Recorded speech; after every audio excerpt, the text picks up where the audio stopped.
Good evening, Andy. How are you? I'm good, very well, Joe. How are you? Yeah, I'm fine. Okay, I suppose the obvious question is, Newcastle are yet to confirm your appointment. Why is that, Joe? Well, I only signed the contract last night. So, unless that's somebody speaking to Mike, but it's been ongoing for the last 3 weeks. Okay, well... So Derek Lambesi was the director of football, and Derek's resigned, and the job came available. Since you made the announcement yesterday, the reaction from the majority of Newcastle fans has been one of negativity towards you. Why do you think that is, and are you surprised as well, Joe?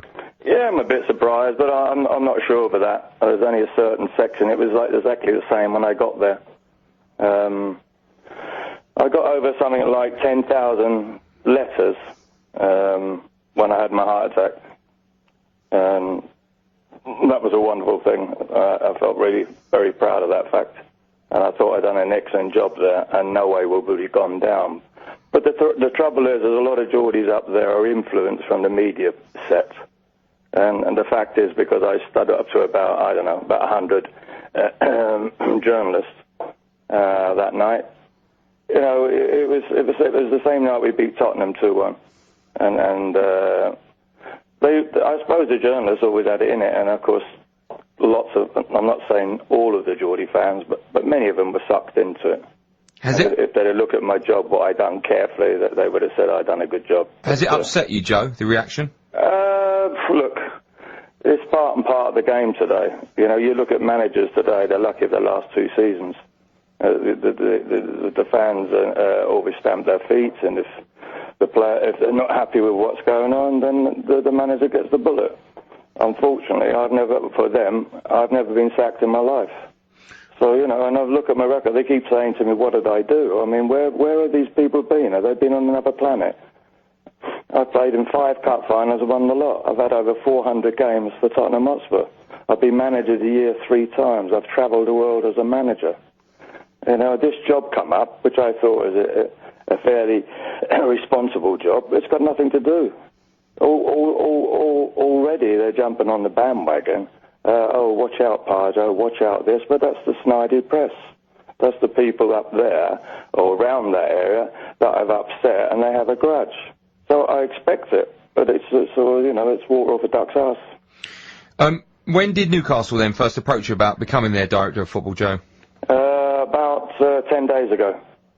And when Derek resigned. And that was the first you'd heard of it, because obviously we know you're on good terms with Mike Ashley too. That was the first time he'd mentioned it to you? Well, Derek didn't resign till then. Derek has decided to go back and be in charge of finances. The job really is in detail that you've got to be in partnership with the manager and look at the strengths and weaknesses of the team. Look, anybody wants that. I had to do that as a manager, and Bobby Gould beside you will tell you exactly. When you're at Wimbledon, there ain't no budget. You find the players yourself. That's what you do. There ain't no budget. We didn't have any scouts, and Bobby will tell you that, and we worked together at Wimbledon I was there for over 10 years. And if you look what we had to go out, we went to non-league places and found players. We trained them and worked with them and sold them for millions. It's as simple as that. They say I haven't had an experience in buying and selling players. Sure I have. I bought Dean Owsworth for 50 grand, sold him for 3 million. I sold John Scales for 3 million. I think it was a free transfer. I sold Robbie Earl for XYZ. I sold Marcus Gale, Leonardson, Keith Curl, Mickey Hartford, John Hartson, Hans Seegers, Neil Sullivan. Most of them were free transfers. And we sold to survive. So I know exactly what type of players that are needed. I know the type of football that's needed to play. I played it with some of the best players in the world at Tottenham. The best team in the world at Tottenham. So, you know, I've been through every stage of my life. And Joe, unfortunately, when I went up there, for some reason I didn't dance to the tune of the Geordie media. Joe, I didn't play whatever it is. I took no notice of them. I got on. I'm single-minded. I'm not worried. And whatever they've got to say or do, fine, say it. Have you spoken to Alan Pardew since your appointment? I'm meeting Alan tomorrow for lunch. We're going to have. I spoke to him on the phone, and we're having lunch tomorrow together to discuss and have a game plan for the oncoming season. And to the best of your knowledge, who has the final say on players coming into the club? We both do. We both do. He's the manager, and we'll sit down to discuss it. We have Graham Carr, who's up from Newcastle up there, and he also has a say in the matter. We'll discuss it, and we look at the strengths and weaknesses between us. No one's got an ego. I haven't got an ego. We'll all sit down and discuss it and do what's best for Newcastle Football Club. We'll discuss areas what's desperate for needed. In my opinion, we need a striker, and I see that desperate, in my opinion. When I speak with Pards tomorrow, he may see some other position that he wants to look better of or get a better player for that area or that pitch or that player. But will it be him instructing you or you instructing him? It'll be who we got in mind. I should ask Alan who he's seen, and I should sit down with a scout. Now, if they've seen those players, I want to cast my eye over them. It's as simple as that. I will have a look at them. If I say to them, we sit down again, I've seen somebody better, but what do you think? This is not about me coming in like some of the crap that's going on about me coming in, taking over. It's absolutely nonsense. And then I read another article recently. I'm coming in and watch over your shoulder, Pardy. I mean, what a load of crap. And this is what's going out there. Unfortunately, they're feeding it to the Geordie fans. And I just hope they're not daft enough to believe it. Joe, the interview that you had once with very limited English in it, do you regret that now, Joe, when you look back in your career? Not really, Bob. I meant it at the time because I was so fed up with them wanting me to dance a tune and dance to everything they want to say. I wasn't ready. I'm a football manager. I just want to get on with it. Look, Bob, I'll tell you something. I can remember it. We beat Tottenham that night 2-1. And the first questions I was asked, how do you feel about everybody in the ground chanting there's only Alan Shearer? And I don't think there was a person in the room that actually said, well done. I think they're all gutted because we won. And that's the way I see things. I'm not worried, really. Joe, have you seen much of Newcastle over the last season? Yes, sure.